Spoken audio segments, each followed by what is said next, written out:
గత 5-6 రోజుల నుంచి కూడా మా శాసనసభ్యులు పొరుగు జిల్లాల నుంచి వచ్చిన వీళ్ళందరూ కూడా ఇన్ఛార్జ్గా ఇక్కడ వివరించడం జరిగింది. అందరం కూడా అంకిత భావంతో పార్టీ ఆదేశం మేరకు మరి ఓటర్స్ దగ్గరికి వెళ్తే వారు బ్రహ్మాండంగా ఖచ్చితంగా బీఆర్ఎస్ పార్టీ అభ్యర్థి రాకేష్ రెడ్డి గారిని గెలిపిస్తామని హామీ ఇవ్వడం జరిగింది. చాలా ఉత్సాహంగా ఉన్నారు. మొన్న జరిగినటువంటి శాసనసభ ఎన్నికలను కొంత నిర్ణయం తప్పు జరిగింది. ఇప్పుడు మాత్రము ఖచ్చితంగా గెలిపిస్తామని చెప్పి రెట్టింపు ఉత్సాహంతో చూస్తుంటే మా అభ్యర్థి రాకేష్ రెడ్డి గారు ఫస్ట్ ప్రిఫరెన్షియల్ ఓటుతోనే గెలుస్తారని నమ్మకం మాకుంది. మరి ఈ సందర్భంగా వారిని మాట్లాడాల్సిందిగా కోరుతున్నాను.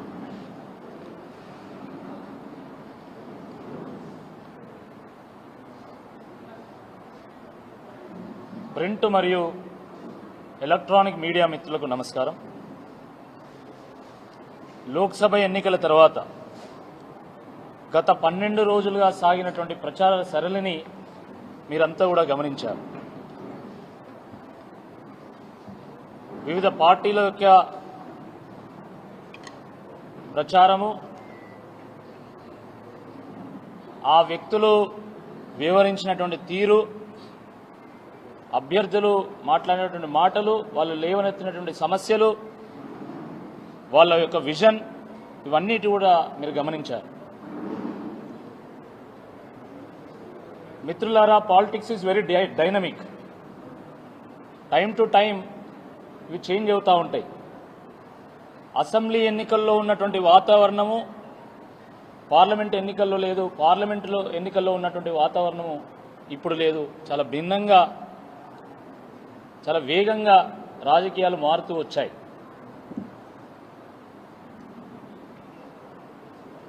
విద్యావంతులు, మేధావులు ఈ ఎన్నికల్లో పాల్గొనబోయేటువంటి వాళ్ళందరూ కూడా ఈ 12 రోజుల పాటు జరిగినటువంటి ప్రచారాన్ని గమనించారు.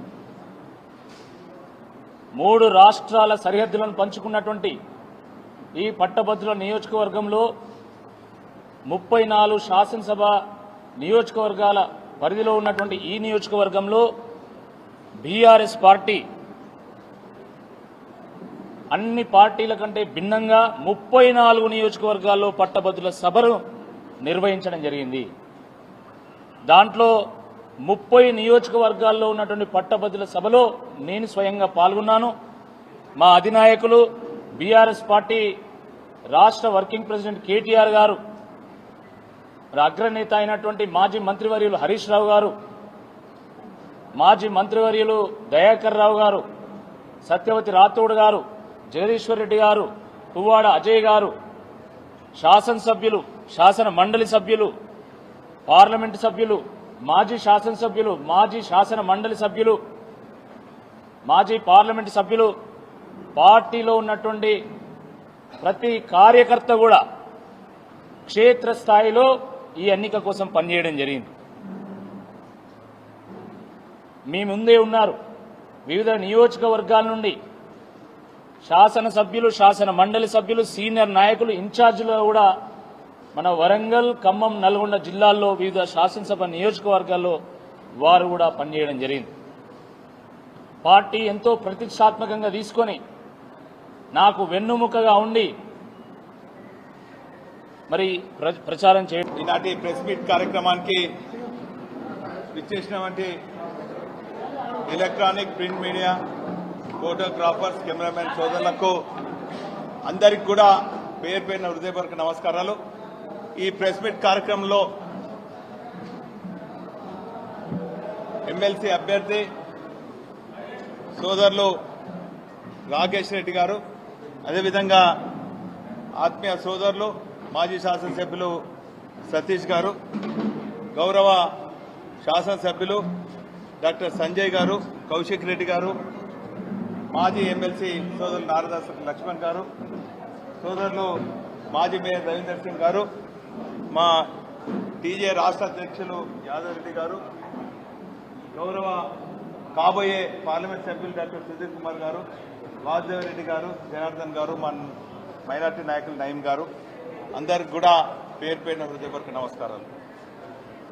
మొదటిగా ఈరోజే 2 ప్రెస్ మీట్ మీట్కు మీరు రావటం చాలా సంతోషం.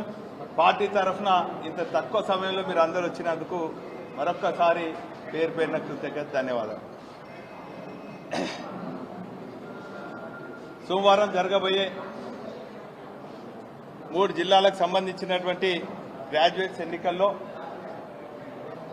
తెలంగాణ తొలి ముఖ్యమంత్రి, తెలంగాణను సాధించినటువంటి మానీయులు కేసీఆర్ గారు, బీఆర్ఎస్ పార్టీ వర్కింగ్ ప్రెసిడెంట్ పెద్దలు కేటీ రామారావు గారు ఇరువురు కూడా ఆశీర్వదించి 3 జిల్లాల బీఆర్ఎస్ పార్టీ ఎమ్మెల్సీ అభ్యర్థిగా సోదరులు రాకేష్ రెడ్డి గారిని మన ముందు పంపడం జరిగింది.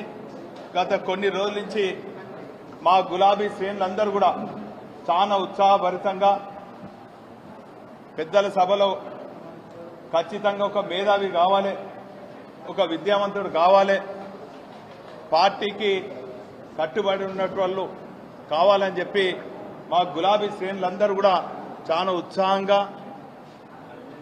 అంకిత భావంతో పనిచేస్తడం జరిగింది. మరి ఇంకొక అర్ధ గంటల్లో ప్రచార కార్యక్రమం ముగుస్తుంది. ఈ సందర్భంగా గత 5-6 రోజుల నుంచి కూడా మా శాసనసభ్యులు పొరుగు జిల్లాల నుంచి వచ్చిన వీళ్ళందరూ కూడా ఇన్ఛార్జ్గా ఇక్కడ వివరించడం జరిగింది. అందరం కూడా అంకిత భావంతో పార్టీ ఆదేశం మేరకు మరి ఓటర్ల దగ్గరికి వెళ్తే వారు బ్రహ్మాండంగా ఖచ్చితంగా బీఆర్ఎస్ పార్టీ అభ్యర్థి రాకేష్ రెడ్డి గారిని గెలిపిస్తామని హామీ ఇవ్వడం జరిగింది. చాలా ఉత్సాహంగా ఉన్నారు. మొన్న జరిగినటువంటి శాసనసభ ఎన్నికలను కొంత నిర్ణయం తప్పు జరిగింది, ఇప్పుడు మాత్రము ఖచ్చితంగా గెలిపిస్తామని చెప్పి రెట్టింపు ఉత్సాహంతో చూస్తుంటే మా అభ్యర్థి రాకేష్ రెడ్డి గారు ఫస్ట్ ప్రిఫరెన్షియల్ ఓటుతోనే గెలుస్తారనే నమ్మకం మాకుంది. మరి ఈ సందర్భంగా వారిని మాట్లాడాల్సిందిగా కోరుతున్నాను.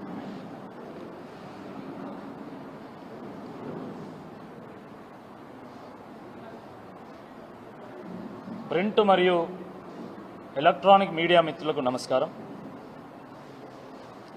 లోక్సభ ఎన్నికల తర్వాత గత 12 రోజులుగా సాగినటువంటి ప్రచార సరళిని మీరంతా కూడా గమనించారు. వివిధ పార్టీల యొక్క ప్రచారము, ఆ వ్యక్తులు వివరించినటువంటి తీరు, అభ్యర్థులు మాట్లాడినటువంటి మాటలు, వాళ్ళు లేవనెత్తినటువంటి సమస్యలు, వాళ్ళ యొక్క విజన్, ఇవన్నిటి కూడా మీరు గమనించారు. మిత్రులారా, politics is very dynamic. Time to time ఇవి చేంజ్ అవుతూ ఉంటాయి. అసెంబ్లీ ఎన్నికల్లో ఉన్నటువంటి వాతావరణము పార్లమెంట్ ఎన్నికల్లో లేదు, పార్లమెంటులో ఎన్నికల్లో ఉన్నటువంటి వాతావరణము ఇప్పుడు లేదు. చాలా భిన్నంగా, చాలా వేగంగా రాజకీయాలు మారుతూ వచ్చాయి.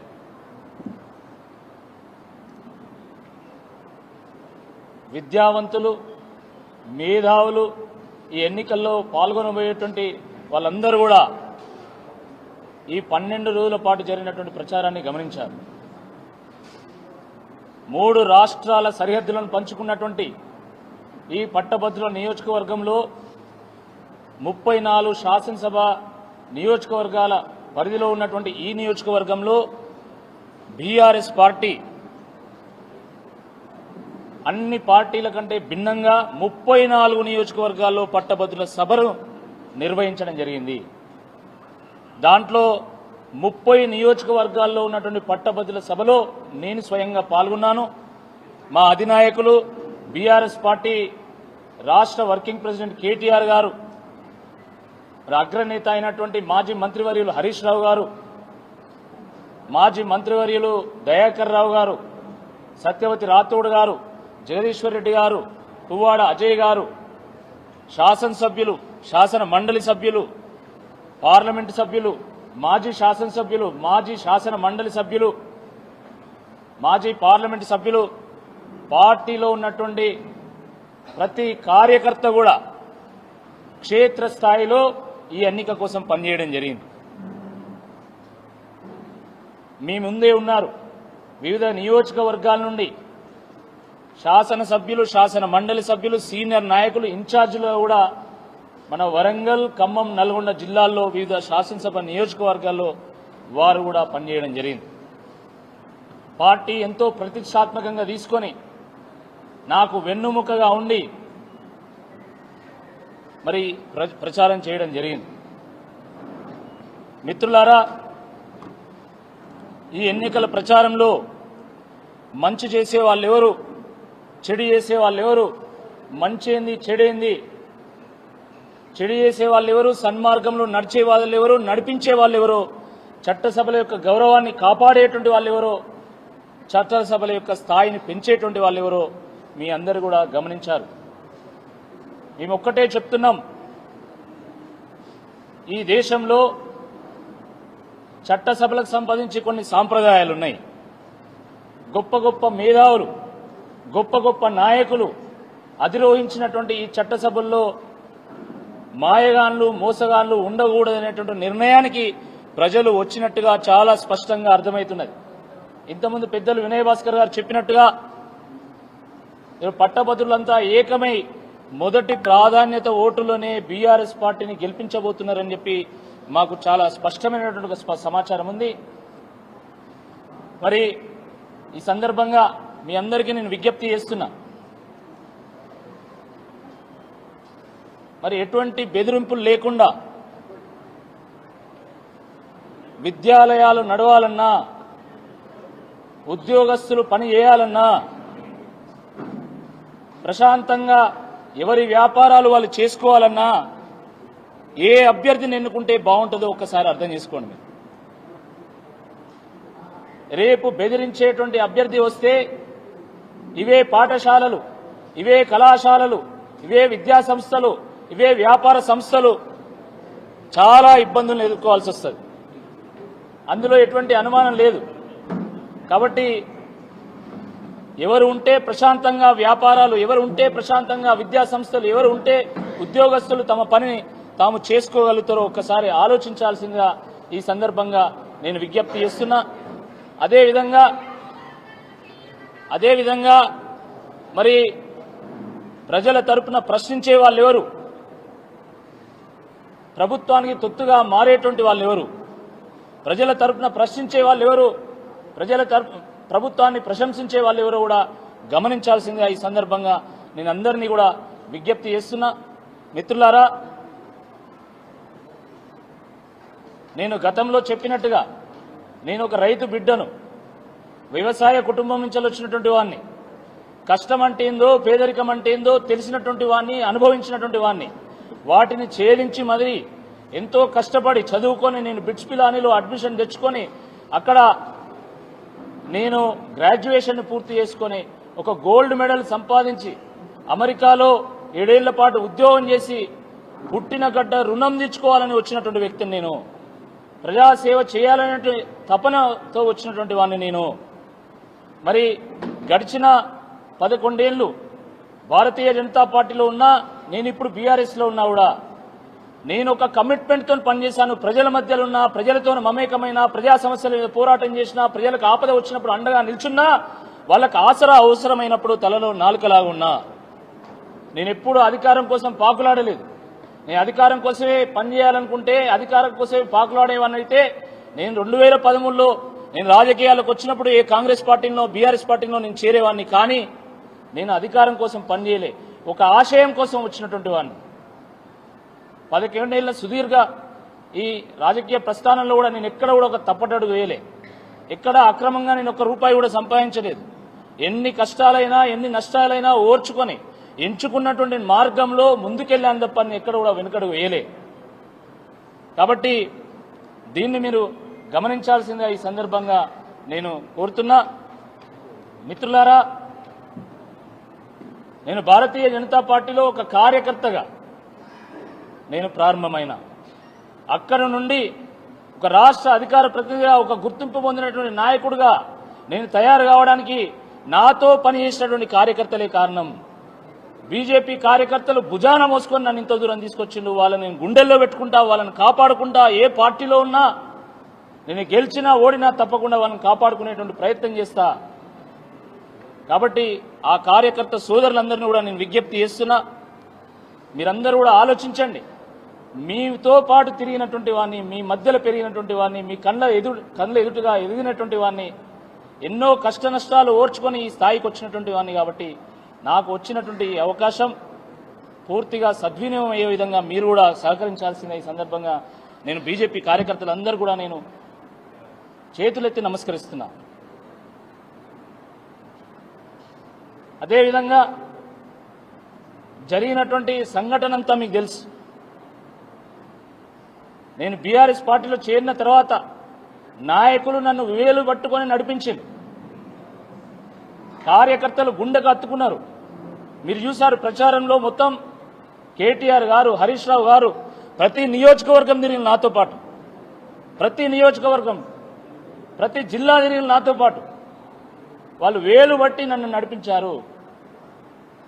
కార్యకర్తలు నేను కొత్తగా వచ్చినప్పటికి కూడా వాళ్ళు గుండెకు అద్దుకొని కంప్లీట్గా ఓన్ చేసుకొని రాత్రి బవలు కష్టపడడం జరిగింది. వాళ్ళందరికీ కూడా నేను చేతులెత్తి నమస్కారం తెలియజేస్తున్నా. వాళ్ళందరికీ కూడా నేను చేతులెత్తి ధన్యవాదాలు తెలియజేస్తున్నా. చాలామంది వేరు వేరు జిల్లాల నుండి, వేరు వేరు నియోజకవర్గాల నుండి వాళ్ళు ఇన్ఛార్జిగా వచ్చి రాత్రి బవలు కష్టపడ్డారు. వేదిక మీద చాలామంది మా శాసనసభ్యులు డాక్టర్ సంజయ్ గారు కానీ, కౌశిక్ రెడ్డి గారు కానీ, లేదా మాజీ శాసనసభ్యులు సతీష్ గారు కానీ, ఇంకా మిగతా నారదాస్ గారు కానీ, మిగతా పెద్దలందరూ చాలామంది వచ్చారు. వాళ్ళందరూ కూడా నేను పేరు పేరున అందరికీ కూడా నేను ధన్యవాదాలు తెలియజేస్తా ఉన్నాను. ప్రజాసేవ కోసం తప్పిస్తున్నటువంటి నన్ను చిన్నోడు చిన్నోడు అంటా ఉంటే, నువ్వు చిన్నోడివి కాదు, నేను పెద్దల సభకు పంపుతా, పేదల గురించి పెద్దగా ఆలోచించు, ఆ పెద్దల సభ యొక్క పెద్దరికాన్ని కాపాడు అని నాకు టికెట్ ఇచ్చి నన్ను ఆశీర్వదించి పంపినటువంటి కేసీఆర్ గారికి కూడా నేను ధన్యవాదాలు తెలియజేస్తా ఉన్నా. కాంగ్రెస్ పార్టీ కార్యకర్తలకు నేను విజ్ఞప్తి చేస్తున్నా, నేను ఏ పార్టీలో పనిచేసినా పార్టీలకు అతీతంగా నేను ప్రజల కోసం పనిచేశాను. ఎక్కడ కూడా నేను కక్షపూరితంగా నేను పనిచేయలేదు. నేను ప్రశ్నిస్తే తప్పకుండా ప్రశ్నిస్తా కావచ్చు మీ ప్రభుత్వాన్ని, కానీ కక్షపూరితంగా నేను వివరించను. నేను ప్రజల కోణంలో ప్రశ్నిస్తా, ప్రజల కోణంలో పనిచేస్తా. కానీ ఎవరైతే ఈ సమాజానికి మంచిదో ఒక్కసారి ఆలోచించండి. రేపటి సమాజం కోసం, భవిష్యత్తు కోసం ఏ నాయకుడు ఎన్నుకోబడితే బాగుంటుందో ఒక్కసారి నేను కాంగ్రెస్ పార్టీ కార్యకర్తలందరినీ కూడా, నాయకులందరినీ కూడా ఆలోచించాల్సిందిగా నేను విజ్ఞప్తి చేస్తున్నా. ఎందుకంటే ఈ ఎన్నిక చాలా భిన్నమైనటువంటిది, ప్రత్యేకమైనటువంటిది. ఇది ప్రయారిటీతో ఊడుకున్నటువంటి ఎన్నిక. కాబట్టి నేను అన్ని పార్టీల నాయకులను, కార్యకర్తలను కూడా నేను ఆలోచించాల్సిందిగా నేను ఈ వేదికను నేను విజ్ఞప్తి చేస్తున్నా. నేను బీఆర్ఎస్ పార్టీ యొక్క సైనికునిగా గుండెను కట్టి గులాబీ దండు కడతా. తప్పకుండా నేను ఎన్నుకోబడితే తప్పకుండా కేసీఆర్ గారి నాయకత్వంలో మళ్లీ రాష్ట్రంలో ప్రజలు సుఖ సంతోషాలతో జీవించే విధంగా వారి వెంట ఉంటా, వారికి ఒక సైనికుల్లాగా పనిచేస్తా. కానీ ఎట్ ద సేమ్ టైం రాజకీయాలకు అతీతంగా ప్రజల కోణంలో పనిచేస్తా. ఎవరిని కూడా కక్షపూరితంగా నేను ఎవరి కోసం కక్షపూరితంగా వివరించనని చెప్పి ఈ సందర్భంగా నేను గుర్తు చేస్తున్నా. కాబట్టి అన్ని పార్టీల కార్యకర్తలు, నాయకులు, మేధావులు, విద్యావంతులు దయచేసి అందరూ కూడా ఆలోచించి ఎవరు రేపటి సమాజానికి అవసరం, ఎవరు భవిష్యత్తుకు అవసరం అని చెప్పి ఆలోచించి ఆ రకమైనటువంటి తీర్పుని ఇవ్వాల్సిందిగా ఈ సందర్భంగా నేను విజ్ఞప్తి చేస్తున్నా. మిత్రులారా, జీవో నెంబర్ 46 మీద చాలా చర్చ జరిగింది. నేను నిన్న మొన్న కూడా నేను ప్రకటించాను, జీవో నెంబర్ 46 మీద మడమదిప్పని పోరాటం చేస్తా అని చెప్పిన ఈరోజే జీవో నెంబర్ 46 మీద హైకోర్టులో పిల్లు వేయడానికి కావాల్సినటువంటి పిటిషన్ను నేను ఇప్పుడే సైన్ చేసి హైదరాబాద్ పంపించిన. అది హైకోర్టులో పిల్లు దాఖలవుతుంది. ఈ అతి త్వరలో ఈ రిజల్ట్ వచ్చే ముందే తప్పకుండా అది హియరింగ్ కూడా వస్తుందని చెప్పి ఈ సందర్భంగా నేను విజ్ఞప్తి చేస్తున్నా. తప్పకుండా జీవో నెంబర్ 46 బాధితులారా కలిసి రండి. కాంగ్రెస్ పార్టీ మీకు హామీ ఇచ్చింది జీవో నెంబర్ 46ను రద్దు చేస్తామని, కానీ ఇప్పటివరకు అది రద్దు చేయలేదు. దాని మీద కనీసం ఒక మాట కూడా మాట్లాడడం లేదు. కానీ నిజంగా జీవో నెంబర్ 46 రద్దు కావాలంటే అది కేవలం బీఆర్ఎస్ పార్టీతోనే సాధ్యమవుతుంది, అది మాతోనే సాధ్యమవుతుంది. నేను ఇచ్చిన మాట ప్రకారము PILను దాఖలు చేస్తున్నా, మీ పక్షాన నేను ముందుండి పోరాటం చేస్తా, నా వెనుక బీఆర్ఎస్ పార్టీ ఉంటుందని చెప్పి ఈ సందర్భంగా నేను గుర్తు చేస్తా ఉన్నా. అదేవిధంగా మరి 5 నెలల్లో ఇప్పటి వరకు ₹1 కూడా ఫీజు రీయింబర్స్మెంట్ చెల్లించలే. అనేక కళాశాలలు, ఇంజనీరింగ్ కళాశాలలు, ఫార్మసీ కళాశాలలు, డిగ్రీ జూనియర్ కళాశాలలు ఈరోజు ఆ కాలేజీలను నడపలేక ఉద్యోగస్తులకు జీతాలు చెల్లించలేక ఈరోజు చాలా ఇబ్బందుల పాలవుతున్నారు. మరి విద్యార్థులకు మంచి బోధన అందించాలంటే, ఒక క్వాలిటీ ఎడ్యుకేషన్ అందించాలంటే వాళ్ళకు కూడా వనరులు అవసరం. ఆ వనరులు మరి ప్రభుత్వం అందించేటువంటి ఫీజు రీయింబర్స్మెంట్లో వాళ్ళకు వస్తాయి కాబట్టి ఆ వనరులు లేకపోవడం వల్ల వాళ్ళు నానా ఇబ్బందులు పడుతున్నారు. కాబట్టి ఈ సందర్భంగా కళాశాలల యాజమాన్యాల పక్షాన, ఆ విద్యా సంస్థల పక్షాన మేము డిమాండ్ చేస్తున్నాం, మీరెప్పుడు ఫీజు రీయింబర్స్మెంట్ రిలీజ్ చేస్తారు? తప్పకుండా ఆ ఫీజు రీయింబర్స్మెంట్ రిలీజ్ కోసం కూడా తప్పకుండా నేను కొట్లాడతా, నేను గలమెత్తి మండల్లో తప్పకుండా ఈ ప్రభుత్వాన్ని ప్రశ్నిస్తా అని చెప్పి ఈ సందర్భంగా నేను గుర్తు చేస్తున్నాను. కాబట్టి మిత్రులారా, కేవలం 5 నిమిషాలు మాత్రమే మరి ప్రచారానికి సమయం ఉంది. నేను అందరినీ కూడా అప్పీల్ చేస్తున్నా, మరి తెలంగాణ కోసం కొట్లాడినటువంటి వాళ్ళని, తెలంగాణ మంచిగా ఉండాలని కోరుకున్నటువంటి వాళ్ళని, ఈ ప్రజలకు మంచి జరగాలని కోరుకున్నటువంటి వాళ్ళందరినీ కూడా నేను విజ్ఞప్తి చేస్తున్నా. ఈరోజు అధికార పార్టీ నుండి ఎమ్మెల్సీ గెలిస్తే ప్రజలకు ఉపయోగం లేదు, అది ప్రభుత్వానికి ఉపయోగం. కానీ ప్రతిపక్ష పార్టీ నుండి ఎమ్మెల్సీ గెలిస్తే ప్రజలకు ఒక ఆయుధం లభించినట్టయితుంది, ప్రజల పక్షాన మండలికి ఒకరిని పంపించినట్టయితుంది. కాబట్టి ఏది అవసరమో దయచేసి గుర్తించాల్సిందిగా ఈ సందర్భంగా నేను విజ్ఞప్తి చేస్తున్నా. మళ్ళొక్కసారి ఈ ఎన్నికల్లో పనిచేసినటువంటి లక్షలాది మంది బీఆర్ఎస్ కార్యకర్తలందరికీ కూడా నేను పేరు పేరున ధన్యవాదాలు తెలియజేస్తున్నా. మరి ఇంకా మనకు రేపు ఎల్లుండి ఎలక్షన్ నిర్వహణలో కూడా చాలా పనులు ఉన్నాయి కాబట్టి దాంట్లో పూర్తి స్థాయిలో నిమగ్నం కావాల్సిందిగా నేను వారందరినీ కూడా నేను విజ్ఞప్తి చేస్తున్నా. మరి వేదిక మీద ఉన్నటువంటి ముఖ్యంగా మన వినయ్ భాస్కర్ గారు కానీ, మరి ఇక్కడ ఉన్నటువంటి స్థానిక నాయకులు వాసుదేవ్ రెడ్డి గారు, జనార్దన్ గౌడ్ గారు, మన డాక్టర్ సుధీర్ కుమార్ గారు, మిగతా పెద్దలు, ఇక్కడ వెనుక ఉన్నటువంటి కార్యకర్త సోదరులు, ఇన్ఛార్జిలా వచ్చేసినటువంటి పెద్దలు అందరికీ కూడా నేను పేరు పేరున అందరికీ ధన్యవాదాలు తెలియజేస్తున్నా. అద్భుతమైనటువంటి కోఆర్డినేషన్తో ఈ ఎన్నిక సాగుతున్నది. ఈ 2 రోజుల పాటు తప్పకుండా శ్రమిస్తే తప్పకుండా విజయం లభిస్తుందని చెప్పి ఈ సందర్భంగా గుర్తు చేస్తూ, మరి నాకు ఈ గొప్ప అవకాశాన్ని కల్పించిన మీ అందరికీ కూడా పేరు పేరున ధన్యవాదాలు.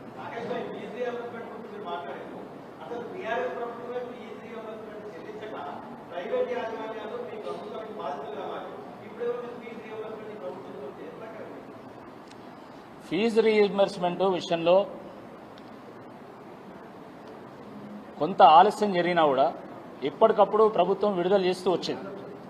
కేసీఆర్ గారి ప్రభుత్వం ఎప్పటికప్పుడు ఫీజు రీయింబర్స్మెంట్ కానీ స్కాలర్షిప్లు కానీ విడుదల చేస్తూ వచ్చింది. కానీ ఈ ప్రభుత్వం ఏం హామీ ఇచ్చింది అనేది ఇప్పుడు చర్చనీయాంశం. ప్రభుత్వం ఏం చెప్పింది? ఎటువంటి జాప్యం లేకుండా మేము ఫీజు రీయింబర్స్మెంట్ విడుదల చేస్తాం, స్కాలర్షిప్లను కూడా మేము విడుదల చేస్తాం అన్నది. కానీ ఇప్పటి వరకు కనీసం ₹1 కూడా చెల్లించలే. చాలామంది యాజమాన్యాల వాళ్ళు మాతో మాట్లాడింది కాబట్టి ఈ సమస్య గురించి నేను మాట్లాడుతూ ఉన్నా, దాని గురించి నేను ప్రస్తావిస్తున్నా. Voting exactly. సో చాలామంది మేము ఓటును అభ్యర్థించేటప్పుడు కళాశాలలో కూడా వెళ్ళినాం, వాళ్ళు చెప్పిన మాకున్నటువంటి సమస్య గురించి మీరు ప్రస్తావించాలి అని చెప్పి. సో కంపల్సరీ, ఎందుకంటే ఒక్కో విద్యాసంస్థలో 1000 మంది విద్యార్థులు చదువుతున్నారు. It is not their own problem. It is the problem of the students. It is the problem of the parents. It is the problem of the society. కాబట్టి నేను ఈ సందర్భంగా కాంగ్రెస్ పార్టీ ఇచ్చినటువంటి హామీ గురించి నేను ప్రశ్నిస్తున్నా. మీరు ఇస్తామన్నటువంటి ఫీజు రీయింబర్స్మెంట్ను మీరు ఎందుకు విడుదల చేయడం లేదు? దానివల్ల ఈరోజు టీచర్స్కి, లెక్చరర్స్కి ఈరోజు ఫీజు శాలరీ చెల్లించే పరిస్థితి లేదు. కాబట్టి దాని గురించి ప్రస్తావించాను. అందరికీ